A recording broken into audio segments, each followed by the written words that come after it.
Pessoal, boa tarde, Habib, nosso convidado, boa tarde, Natália, boa tarde, Lara, boa tarde, Leandro, boa tarde, Fabiano, boa tarde aos estudantes e as estudantes que vão participar desse momento com a gente futuro, assistindo a gravação, ouvindo o áudio.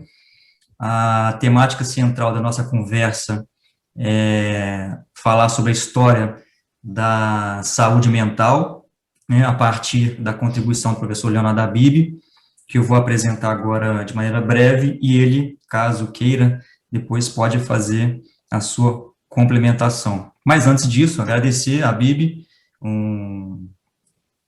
o convite, o aceite do convite, a participação. Seja muito bem-vindo. Eu tenho certeza que você vai contribuir muito para esse debate e, sobretudo, para levar conhecimento sobre saúde mental para os nossos estudantes e, logicamente, para os professores e professoras que aqui estão. A Habib é graduado em Educação Física pela Universidade Federal do Rio Grande do Sul, especialista em Educação e Saúde Mental Coletiva, também pela Universidade Federal do Rio Grande do Sul, tem mestrado em Educação em Ciências, Químicas da Vida e Saúde pela Universidade Federal do Rio Grande, e é doutor em Educação Física pela Universidade Federal do Espírito Santo, onde também hoje é professor substituto, né? Além disso, a Habib atua desde 2016 na produção e apresentação do Soy Louco por Ti, programa de música latino-americana da Rádio Universitária FM, e na organização de eventos culturais com temáticas relacionadas à América Latina, tema que também está presente no seu livro de estreia na literatura, Estrada do Sal, que eu gostaria de ler só um trechinho, se vocês me permitem, que eu terminei de ler esse final de semana também, eu acho que vale a pena.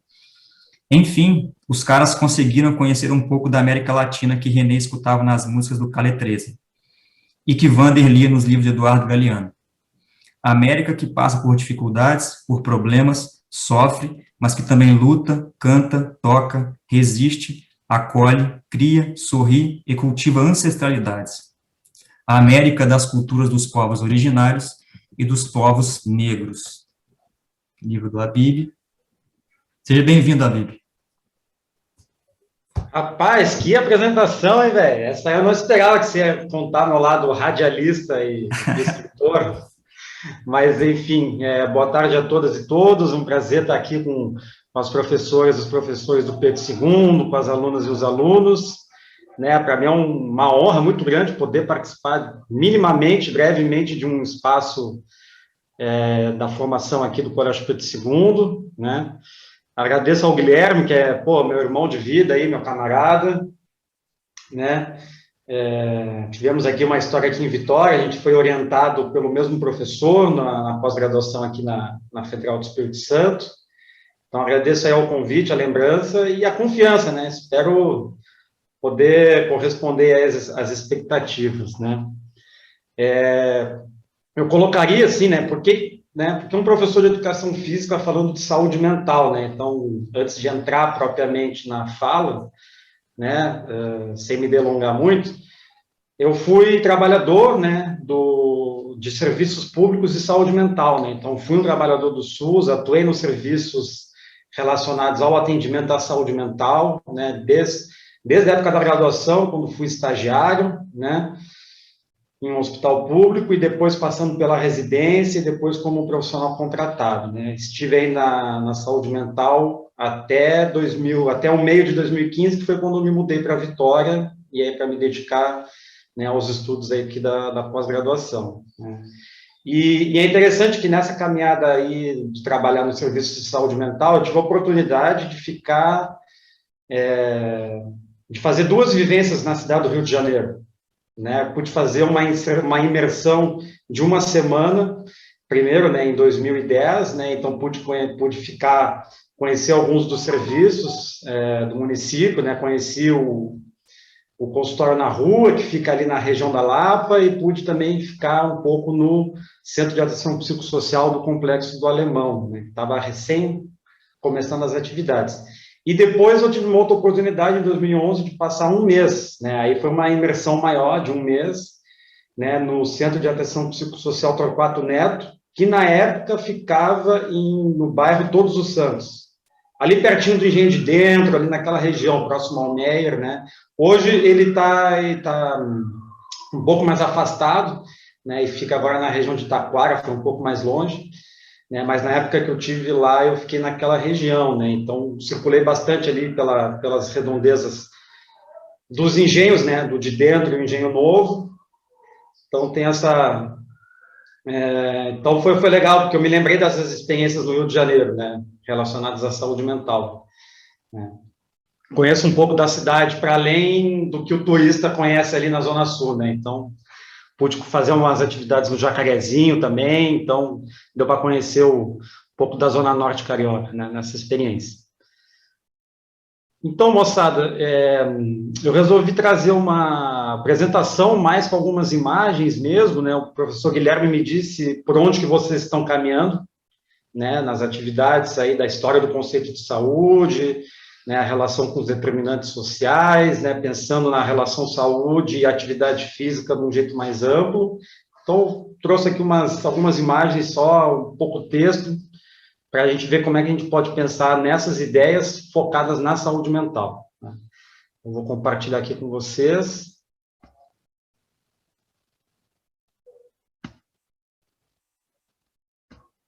E está aparecendo? Sim. Beleza. Então tá, massa. Então, pessoal, como vocês, inclusive o Guilherme me falou que vocês leram um texto, né, tiveram acesso a um texto intitulado A História do Conceito de Saúde, né, então, vou começar um pouco por essa pegada, né, para falar do tema da loucura, né, quando eu falo de saúde mental, vamos falar também de loucura, e aqui loucura não no sentido pejorativo, certo?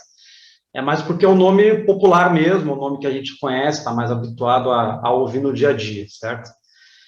Então, assim, para não ir muito lá atrás, né, eu resolvi trazer para vocês a questão de como a loucura passou a ser tratado como um fenômeno ligado à saúde, à doença, né, ligado mais ao campo da medicina, porque não foi sempre assim, né? O que hoje a gente tem como os loucos, né, no passado, mas no passado, bem passado mesmo, tiveram outra conotação, outro sentido, né? Então, por isso a gente tem que entender que o conceito de loucura ele teve diversas interpretações, né? Ele é um conceito determinado social e historicamente e mantém íntima relação com aspectos não só científicos, biológicos, como também culturais, políticos e sociais, né? O louco já passou, né, no começo, na Grécia Antiga, por exemplo, os loucos não eram vistos de modo pejorativo, eram vistos como pessoas, inclusive, respeitadas, né, eram vistos como aqueles que podiam ver e ouvir coisas que os réis mortais não conseguiam. Então, o louco era colocado num outro prisma, né, e aí, com a ascensão, aí passando muitos séculos depois, com a ascensão da Igreja, né, católica ao poder, né, na Europa Ocidental, a figura do louco vai perder um pouco esse panorama, né, porque aí a loucura vai ser vista como uma questão de imoralidade, né, uma coisa ligada ao demônio, né, essa pessoa está com um demônio no corpo, não sei o quê. Então a coisa já muda um pouco o foco, né, então o louco passa a ser um cara já que precisa ser exorcizado de alguma forma, né. Mas num período ali do Renascimento, o louco volta a ter uma outra, né, volta a ter uma outra ideia, uma outra perspectiva, né, ele volta a conseguir circular nas cidades um pouco mais livremente, né, e é um pouco mais, digamos assim, se torna um ser mais folclórico, né. Ele não é tanto o sábio da Grécia Antiga, mas também não é tão mal visto como na ascensão da Igreja Católica, né.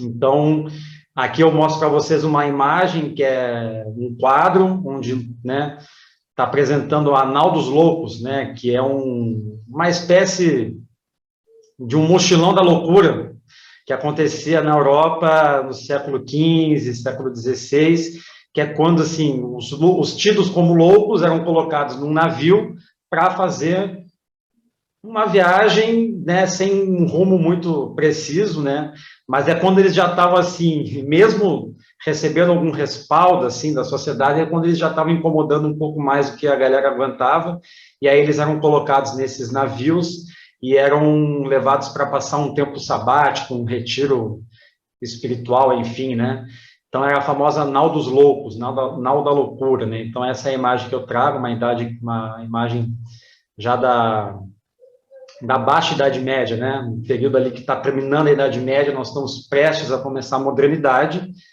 que é o período histórico em que a loucura vai começar a ser tratada de uma outra forma. Já não vai ser mais uma coisa tanto do cara folclórico, do cara, né, do entretenimento, um cara engraçado, nem o sábio e nem mais o cara com um demônio no corpo. Né? Na modernidade, a gente com a ascensão então, da ciência moderna, e com uma especialização já de algumas profissões, né, que já tem aqui uma relação já diferente com a religião já não é mais a detentora do maior poder, né, então aqui a ciência já consegue se desenrolar de um jeito mais livre, e aí então as explicações aos fenômenos, aos diversos fenômenos da natureza e da humanidade passam a ser interpretados não mais a partir da lógica religiosa, né, mas a partir da lógica da ciência moderna. E aqui algumas profissões começam a surgir, como, por exemplo, começa a se desenvolver já a medicina. E é aqui que a loucura vai começar a ser visto como o oposto da razão, né?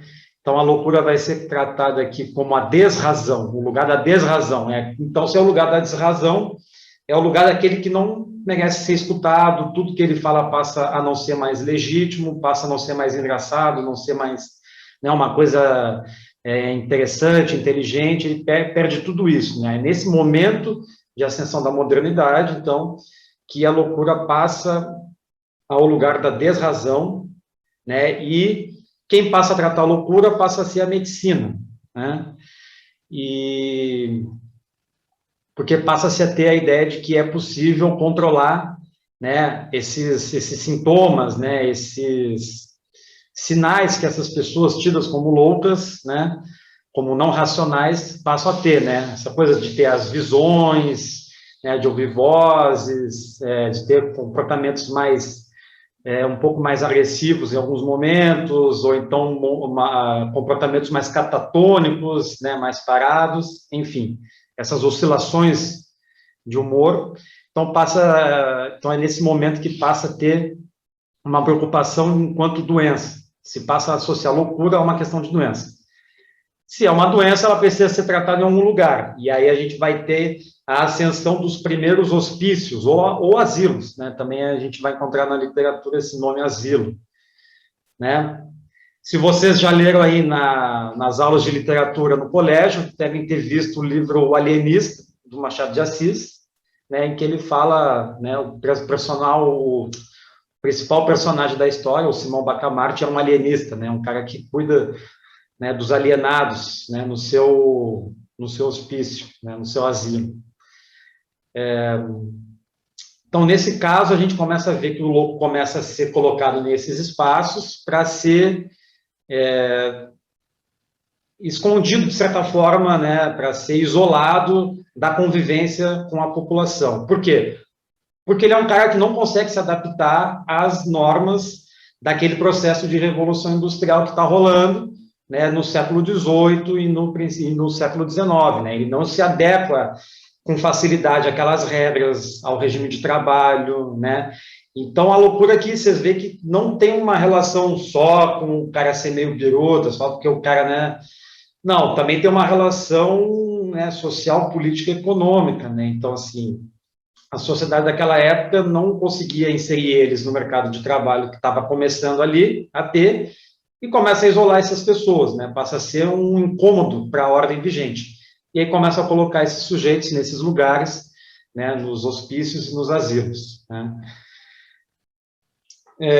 Num segundo momento, né, a gente passa a ter, digamos assim, um primeiro instante assim de humanização dessas pessoas, né? E aí tem a figura do Felipe Pinel, né, que é um médico que ficou conhecido como aquele que desacorrentou os loucos, né? Então ele começou a trabalhar nesses espaços Muitas das pessoas que ficavam nesses lugares eram acorrentadas, dormiam em camas de pedras, ficavam em grades. Era difícil diferenciar um hospício de uma prisão, né? E o Felipe Pinel é tido aí como um dos pais da psiquiatria, então é um dos primeiros caras aí que tem essa ideia de primeiro vamos desacorrentar, vamos tirar as grades, vamos, né, passar a tentar curar essas pessoas, né?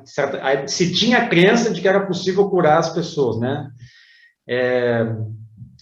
A gente estava tendo também o avanço da era bacteriológica, né? Como vocês devem ter visto lá no texto, a história do conceito de saúde, né? Quando a galera descobre ali as bactérias, as vacinas, é um momento que a medicina está, né, tentando descobrir a cura para todas as doenças, e isso ocorre também na área da loucura, né? Se acreditava que podia encontrar alguma bactéria, alguma coisa que dava para curar. Enquanto não se encontrava isso, né, as pessoas iam tentando fazer outras formas de tratamento, e aí, bom, Felipe Pinel é uma das figuras importantes para o surgimento desse campo da medicina que é a psiquiatria. Né? Então, ela vai surgir, ela é relativamente nova, ela vai surgir no meio do século XIX, né? Então, dentro das áreas da medicina, é uma das mais recentes. Deixa eu tentar passar aqui. Próximo slide. E aí, pessoal, vou trazer aqui o contexto do Brasil, né? E aí eu trago para vocês uma foto do nosso primeiro hospício brasileiro, né? Que foi fundado no Brasil Imperial, se chamava Hospício Pedro II, né? Não sei de quando que data a fundação do Colégio Pedro II, né? Mas o hospício foi fundado em 1852, né?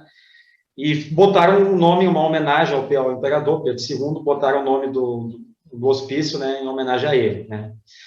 Então, no Rio de Janeiro, onde é a região ali da Praia Vermelha, né, onde hoje, se não me engano, fica um campus da UFRJ, né, fica ali onde hoje é o IPUB, né, Instituto de Psiquiatria da UFRJ, né.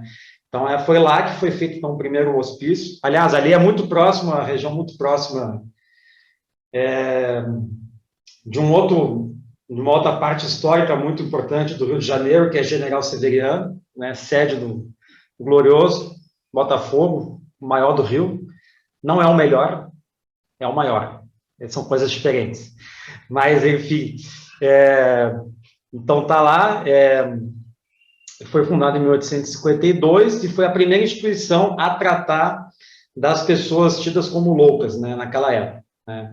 Se a gente for ver alguns jornais antigos desse período, né, a gente vai ver que muitos caras tidos como loucos no Rio de Janeiro eram relativamente bem aceitos, né, eram figuras, né, que despontavam, inclusive, na cena cultural, nos carnavais.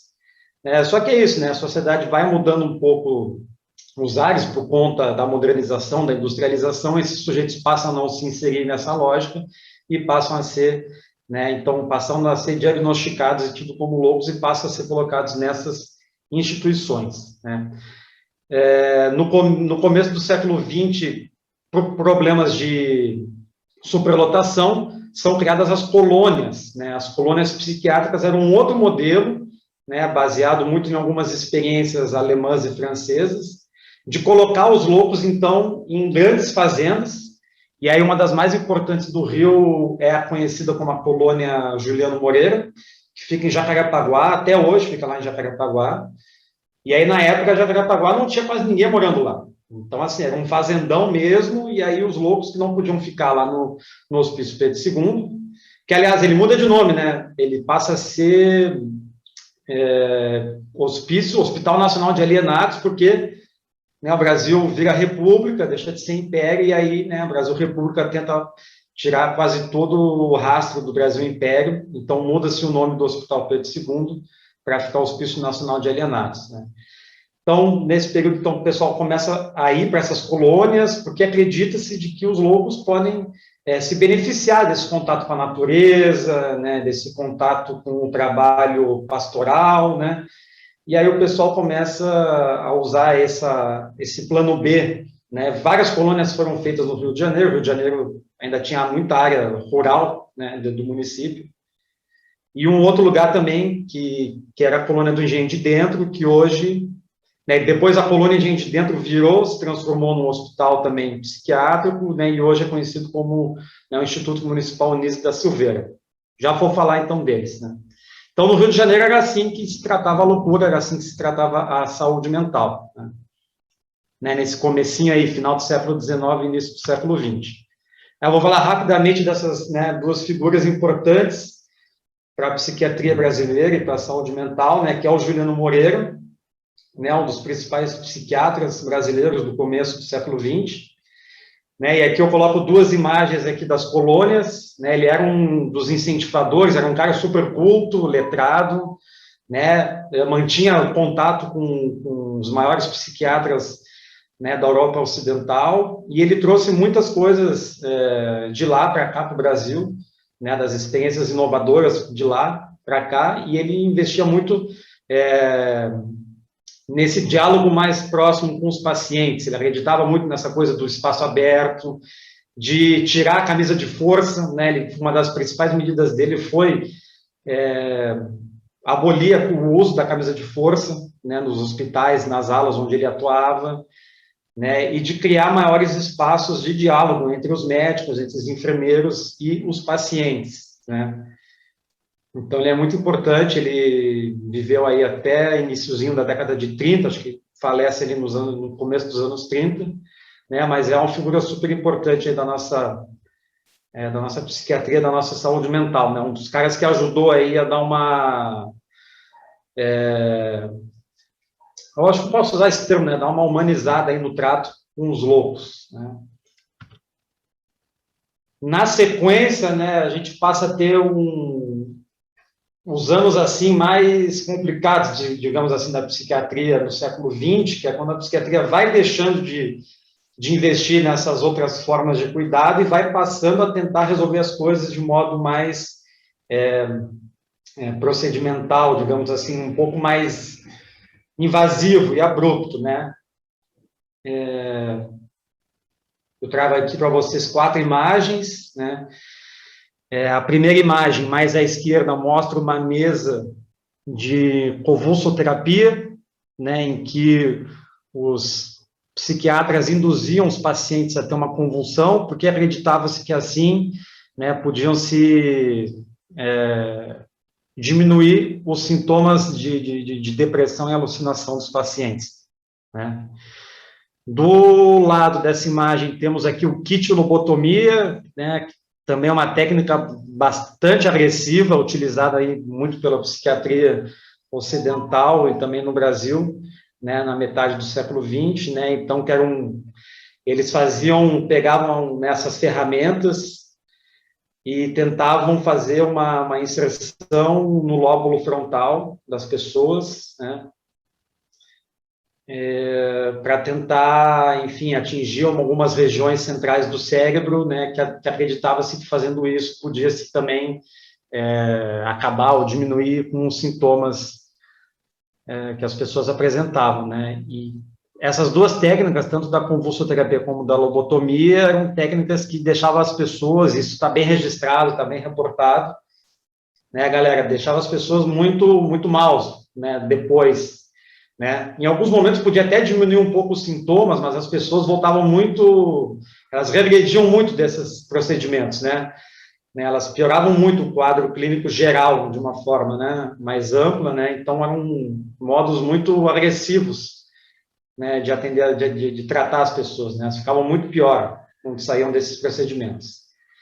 Depois tem ali uma mesa de eletrochoque terapia, que aí já de dar, né, emitir choques na cabeça, no cérebro das pessoas, né, para tentar substituir a convulsoterapia, que era induzida nas veias, né, por injeção, e aí a eletrochoque terapia já é por, né, emissão de choques, pequenas descargas elétricas no cérebro das pessoas. Também detonava a galera, quem saía disso ficava mal, ficava mais catatônico, mais prostrado, a pessoa não raciocinava mais direito, né, as pessoas faziam pior, né, as coisas que elas faziam antes, né, então, assim, métodos bem complicados, assim, foi um período quase medieval, assim, da psiquiatria, né, quando ela utilizava essas ferramentas. E a última imagem, mais aqui à direita, já é uma imagem que, assim, que digamos que foi um avanço importante para a época, que foi o desenvolvimento das primeiras medicações antipsicóticas, né, os primeiros medicamentos psiquiátricos, e aí datam dos anos 50, 60, e a viabilização desses medicamentos ajudou a diminuir a utilização dessas outras ferramentas, né? Então, assim, na época, foi um recurso clínico terapêutico importante, né, para diminuir um pouco o uso dessas ferramentas. Então, só para vocês terem uma noção de como que era a saúde mental, né, nesse período. E eu trago para vocês um pouco a história da Nise da Silveira, que dá nome hoje ao Instituto Municipal de Saúde lá no Engenho de Dentro, né, também foi uma psiquiatra revolucionária, super importante para o Brasil, né, e ela batia de frente com todas essas formas de tratamento, né, ela trabalhou no Centro Psiquiátrico Pedro II, né, do Engenho de Dentro, e lá ela combatia, né, essas formas, né, da lobotomia, do choque, ela combatia todas essas formas, ela acreditava em outras maneiras de se praticar a saúde mental, a psiquiatria, um outro jeito de lidar, né, com a loucura, né, ela cria a sessão terapêutica ocupacional de reabilitação, que é um espaço dentro do Engenho de Dentro, onde as pessoas podiam, né, fazer arte, né, então os pacientes podiam fazer esculturas, podiam pintar, podiam desenhar, podiam escrever. Ela passa a acreditar muito na arte, em algumas atividades físicas, né, como forma de auxiliar no tratamento dessas pessoas, em contraponto àquelas metodologias mais agressivas, assim, digamos, né, de tratamento. Então, a Nise da Silveira, ela ajudou muito a transformar, né, os métodos de tratamento, né, na saúde mental no Brasil, é uma figura importante. Né, tem um filme sobre ela, né, acho que está disponível ainda em alguns portais, alguns streams, né, que o nome do filme é Nise no Coração da Loucura, né, recomendo para vocês aí esse filme. Glória Pires que interpreta a Nise, então um filme bacana falar sobre a história da Nise.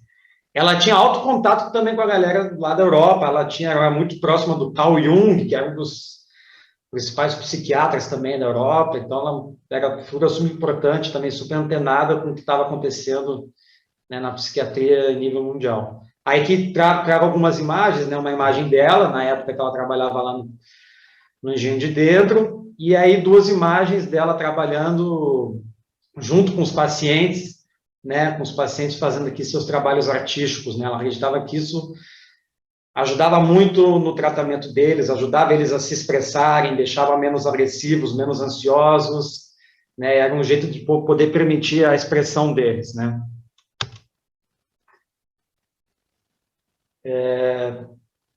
Indo um pouco mais adiante, a gente vê que as instituições psiquiátricas, então, desse momento, passam a se tornar obsoletas, né? Em várias partes do mundo, elas passam a ser questionadas, né? Porque os hospitais psiquiátricos acabaram se tornando espaços de violação de direitos civis, de direitos humanos, né? Lugares extremamente agressivos, insalubres, com superlotação, né, que muitos desses hospitais impediam que os familiares se aproximassem dos pacientes, né, e aí quando eu digo muitos, tá, porque assim, sempre tem que entender que tem exceções e tal, nem todos eram assim, né, mas muitos eram assim, né, então por isso que esse modelo de tratamento psiquiátrico, né, esse modo de ver a loucura passou a ser questionado em determinado momento da história, né.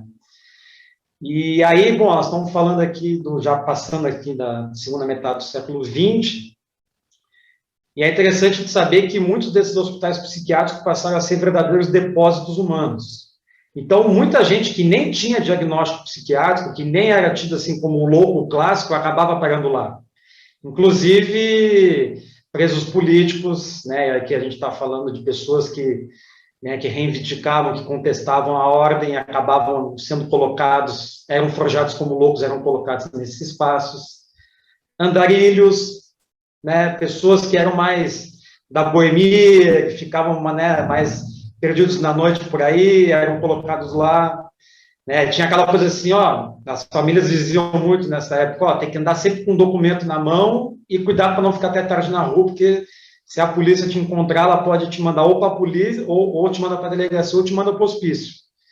Então, assim, era assim que a loucura era vista, né? Então, por isso que a gente tem que entender a loucura, que ela não está atrelada só a uma lógica médica, né, biológica e tal, né? Ela está sempre mantendo uma relação estreita, né, com essas outras esferas da vida, né, política, social, e isso justifica muitas formas de como a loucura é vista e como que ela é tratada, né? Então, eu vou mostrar para vocês aqui algumas imagens. Antes eu queria mostrar para vocês aqui esse livro aqui, não sei se vocês vão conseguir enxergar. Estou mostrando aqui para vocês o livro O Holocausto Brasileiro, escrito pela jornalista Daniela Arbex, né, que narra um pouco dos horrores que aconteciam no Hospital Psiquiátrico de Barbacena, lá perto de onde o Guilherme morou e cresceu. O Guilherme, ela tem sotaque carioca, mas ele é bem mineiro, né? Então, deve conhecer Barbacena e a história de lá, né? Lá foi um dos maiores hospitais psiquiátricos, né, que teve no Brasil. Aproximadamente 60, estima-se que 60 mil pessoas que passaram por lá morreram, né? Muitos, porque nunca mais que conseguiram sair do hospital psiquiátrico, foram lá internados, eles eram enviados em trens, muitos deles eram enviados, né, em vagões de trens, eram botados lá e eram deixados e não voltavam mais para suas casas. E, enfim, um episódio bem triste assim da história assim da medicina, da psiquiatria brasileira, né? Então também deixo essa dica para vocês. Tem um documentário, é bem forte as imagens que aparecem. Vou trazer aqui algumas imagens, né? E aí nessas imagens, né, do Hospital Psiquiátrico de Barbacena, não são essas, tá? Essas aqui são fotos de diferentes manicômios, né, no Brasil, né? Algumas dessas aí são lá do Rio Grande do Sul, inclusive do hospital, também chamado Hospital Psiquiátrico São Pedro, também tem esse, né? E aí algumas imagens de lá, certo? Mas aqui sim, tá. Agora sim são as imagens que aparecem no livro, né? As imagens desse Hospital Psiquiátrico de Barbacena, né? Então a gente vê cenas bem complicadas, né? Alas com muitas pessoas, né, no chão, né, no pátio sem muito cuidado, tendo condições bem insalubres, né, tendo que fazer suas necessidades ao ar livre mesmo, né? Aqui mais algumas imagens. Inclusive, os fotógrafos que registravam essas imagens, né, na década de 70, eles passaram a ser perseguidos, né, porque, né, não se podia denunciar esses lugares, né? Então, assim, tinha que ter uma certa coragem para poder fazer o registro e tornar público, né? Então, muita coisa ficava abatida, ficava abafada, né, que aconteciam nesses espaços.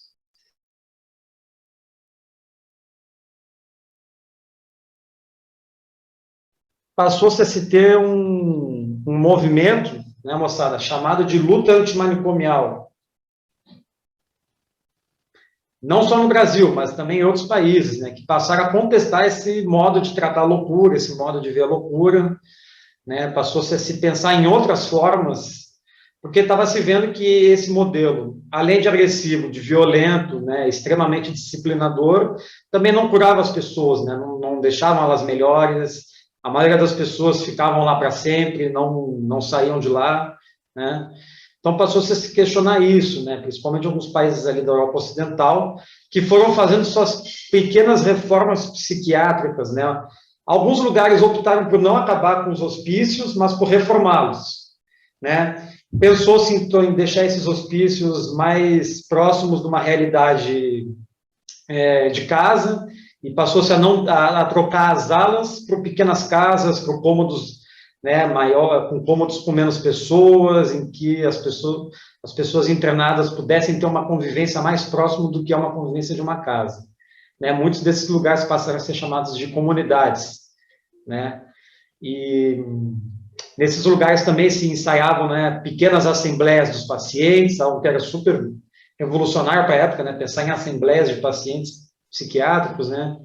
Então, passou-se a se ter, de um lado, né, essas reformas, né, de mudar os hospitais psiquiátricos, e alguns lugares foram por uma via mais vanguarda, como, por exemplo, na Itália, que apostou em acabar com os hospitais psiquiátricos mesmo, acabar, né, e transformar o hospital em outra coisa.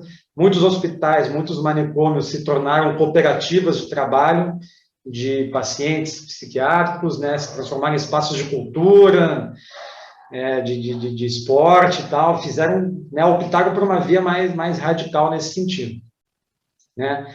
E aí, no Brasil, a gente tem o surgimento do movimento dos trabalhadores de saúde mental, dos trabalhadores, dos familiares e dos pacientes de saúde mental, que se engaja nessa luta no modelo europeu, né, e aí adota o lema, né, por uma sociedade sem manicômios, e passa a se buscar novas formas de olhar para a loucura, né, novos jeitos de tratar a loucura, de pensar a circulação na cidade, o tratamento, né. Então, é um movimento muito importante aqui no Brasil, e que consegue, aos poucos, ir construindo, primeiro, reformas dos hospitais psiquiátricos. Aos poucos vão se reformando os hospitais psiquiátricos, tentando tornar os lugares mais aprazíveis, né, para as pessoas internadas, e depois começam a se criar serviços ambulatoriais, serviços de hospital-dia, serviços em que as pessoas não precisavam ficar internadas, podiam ir lá, fazer um atendimento, fazer uma oficina, fazer uma consulta e voltar, né, sem ter que ficar morando dentro do hospital. Então, passou-se a se ter alguns pequenos serviços, né, no Rio de Janeiro, São Paulo, Santos, Campinas, Recife, Porto Alegre, em várias cidades, né, médio e grande porte, começaram a investir nesses tipos de serviços. E aí, no ano de 2001, é que se consegue finalmente aprovar a Lei da Reforma Psiquiátrica. O que essa Lei da Reforma Psiquiátrica é, moçada? Ela prevê a construção de novos serviços de saúde mental que possam substituir, aos poucos, os hospícios, né? E que os leitos dos hospícios possam ser feitos em hospitais gerais. Ou seja, deixar de ter um lugar só para tratar loucura e botar a loucura realmente incluída na cidade, né, nos diferentes espaços, nos diferentes serviços de saúde, né. Então, a partir daí se criaram vários serviços, né, os principais deles são conhecidos como centros de atenção psicossocial, é onde eu trabalhei, é onde eu pude desenvolver uma série de atividades aí, né, com os pacientes que circulavam lá. São serviços, como se fosse um postinho, né, tem um postinho no bairro, né, o centro de atenção psicossocial é o postinho, só que um postinho para tratar especificamente, né, questões relacionadas à saúde mental, né. Então, são os serviços que começam a ser criados, né, assim como outros tantos, né, os serviços residenciais terapêuticos também, para receber essa galera que passou muitos anos morando em hospital, em manicômio, em hospício, né.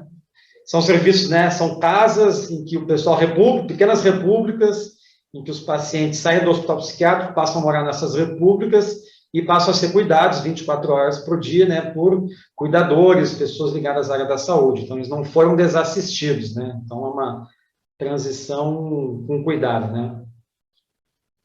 E, bueno, né, todo dia 18 de maio a gente comemora o Dia da Luta Antimanicomial no Brasil, que é o dia que foi aprovado, né, a Lei da Reforma Psiquiátrica, né, o dia 18 de maio. Então, tem várias manifestações pelo Brasil, alguns lugares aderiram à Parada do Orgulho Louco, né, e tudo isso nos ajudou não só também a mudar a forma de tratamento da saúde mental, como também nos possibilitou ver a saúde mental de um outro jeito, né, menos estigmatizado, né.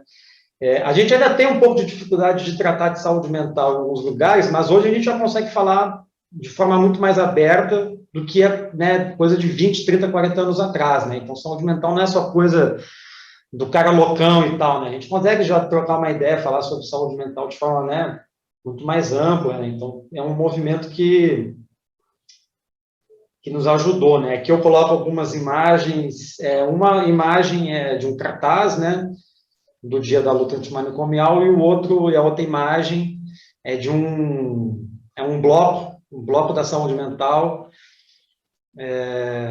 aí no que saiu, não estou reconhecendo onde é que é, mas eu sei que é no Rio de Janeiro, só não estou reconhecendo a rua, o lugar, né? Então, e aí que eu trago mais algumas imagens para vocês, né? Imagens desses serviços, né? Desses centros de atenção psicossocial, que é onde, né, é feito hoje o tratamento. Ainda existem hospitais psiquiátricos, tá, galera? Ainda existe, né? Só que a maioria deles, né, foram reformados, né? A gente não tem mais aqueles tratamentos de convulsoterapia, lobotomia. Algum um ramo da psiquiatria está tentando voltar com a coisa da eletroconvulsoterapia, né? Tem esse debate de novo na psiquiatria, né? Mas ele não é ainda, ele não está ainda como vigente, assim, de modo, né, mais amplo e tal, mas se voltou a ter esse debate, então tem que estar atento com isso, né? Porque volta e meia a área da saúde mental sofre esses ataques aí, esses retrocessos, né? Então, a galera tem que ficar atenta quando se tentam renovar essas práticas antigas, né?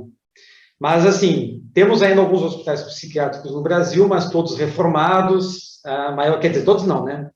Uma boa parte deles, né? Não vou dizer todos, porque tem muito lugar ainda que é só questão da fiscalização chegar para a gente ter noção de como é que estão. Né? Mas a ideia é que as pessoas não fiquem mais morando em hospitais, né? Que o hospital psiquiátrico não seja um depósito de gente, né? Então a ideia é que a galera seja tratada mesmo nesses espaços comunitários, né? Colocados no território, e que a gente também possa ter uma outra visão da loucura, né? Que a gente possa ter menos medo do louco, que a gente possa ter menos receio do louco, né? Perder esse estereótipo do louco como alguém agressivo e tal, né? Então, essa coisa de ter a loucura sendo tratada no território, na comunidade, é importante também para nós, né? Para a gente também poder ter uma outra percepção, né, desses sujeitos, né? Enfim. Aqui eu trouxe também mais algumas imagens aí da época que eu trabalhava no serviço de saúde mental lá no Rio Grande do Sul, né, algumas atividades que eu desenvolvi aí, atividade de dança, futebol, ginástica, então tudo isso aí dá para fazer com a galera, assim, são coisas que a gente pensa, pô, educação física, que loucura, né, pô, como assim? Não, sim, não, dá para fazer um trabalho, dá para fazer respeitando as capacidades e as condições corporais de cada um, né, buscar, assim como o Nísio da Silveira buscou com a arte, né, lá atrás a gente tenta através aí dos jogos, das danças, dos esportes também, né, outras formas de viabilizar a expressão desses sujeitos, né, de trabalhar com eles, corporalmente falando, né. E aí, já encaminhando aqui para o final também, para não ficar muito chato aqui para vocês, né, galera? Então, a saúde mental hoje em dia, vocês podem ver que é uma questão que não é relacionada só à cabeça da pessoa, né? A questão de saúde mental, ela também está vinculada a trabalho, a moradia, né? A acesso à educação, a ter momentos de lazer, as relações pessoais, né? Relacionamentos amorosos, relacionamentos interpessoais, com colegas, com família, tudo isso impacta na nossa saúde mental, né? Então, não é só uma questão, né, da pessoa ter pouca ou muita endorfina na cabeça, ter muita ou pouca serotonina, não é só isso, não. Então, tem várias coisas do nosso dia a dia que impactam, que afetam a nossa saúde mental, né? Então, a gente tem que estar atento a isso. Por que eu estou dizendo isso, né? Porque muitas vezes, hoje em dia, a gente vê essa coisa de individualizar muito a questão da saúde, né? Parece que a saúde é uma responsabilidade só da gente, que é uma questão de escolha. Eu escolho ter mais saúde mental, e não é bem assim.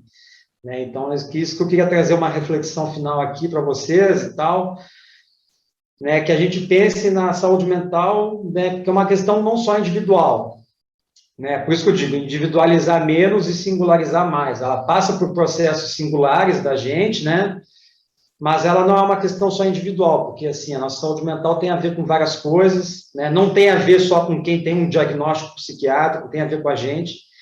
Então, também tem a ver com essas outras áreas da vida que impactam, que afetam a nossa saúde mental, que é importante a gente saber disso, para não nos responsabilizarmos ainda mais, para não jogar ainda mais, né, a culpa sobre o outro, né, sobre si mesmo. Né? Então, é importante a gente ter noção nisso. Né? E um desafio também aí da saúde mental contemporânea é estar sempre buscando assegurar o tratamento humanizado das pessoas que vêm porventura a ter um problema psiquiátrico, né, sempre tentar garantir esse atendimento mais humanizado, para a gente não voltar aquelas práticas lá de trás, e também ter cuidado com os processos aí do que eu chamo aqui de medicalização da vida, que é isso, né? Se por um lado hoje a gente consegue falar mais de saúde mental, isso é bacana, por outro a gente tem que ter cuidado para também não achar que tudo é doença psiquiátrica, né? Essa coisa de ter aí lidar com uma criança muito agitada e o cara já está lá hiperativo. Não. Né? Então, assim, tem até uma coisa que um colega meu de trabalho dizia, né? Pô, um amigo meu viu minha filha brincando na praça, viu ela correndo para lá e para cá, e logo pensou, pô, cara, tua filha é hiperativa, tem transtorno de atenção e tal. Eu disse, não, cara, é uma criança que mora em apartamento. E quando ela sai para a rua, ela consegue tirar toda essa energia que ela fica dentro do apartamento, né? Então, assim, quando eu falo para estar atento aos processos de medicalização da vida, é isso, é não achar que todo qualquer sentimento, sensação, emoção, comportamento é uma doença, né? É um transtorno, é um diagnóstico, né? Ter esses cuidados, né? Para também não estimular a hipermedicalização da nossa vida, né? Não ficar querendo resolver tudo com remédio. Tem problemas que vai precisar de remédio, mas aí, pô, busque um profissional de saúde, né? Ele que vai diagnosticar, que vai fazer a prescrição correta, né? Então, para a gente ter cuidado de não sair diagnosticando todo mundo e achar que todo mundo é hiperativo aí, principalmente a galera mais nova. Moçada, me encerro aqui. Um prazer falar com vocês. Então, agora fico à disposição das perguntas. Tá, aqui eu deixei alguns filmes para quem curte ver filme e tal, alguns filmes bacanas aí que falam da questão da loucura, da saúde mental e que nos ajudam aí a ampliar um pouco a nossa visão. Beleza? Vou deixar aqui a tela para quem quiser ver. E é isso. Valeu!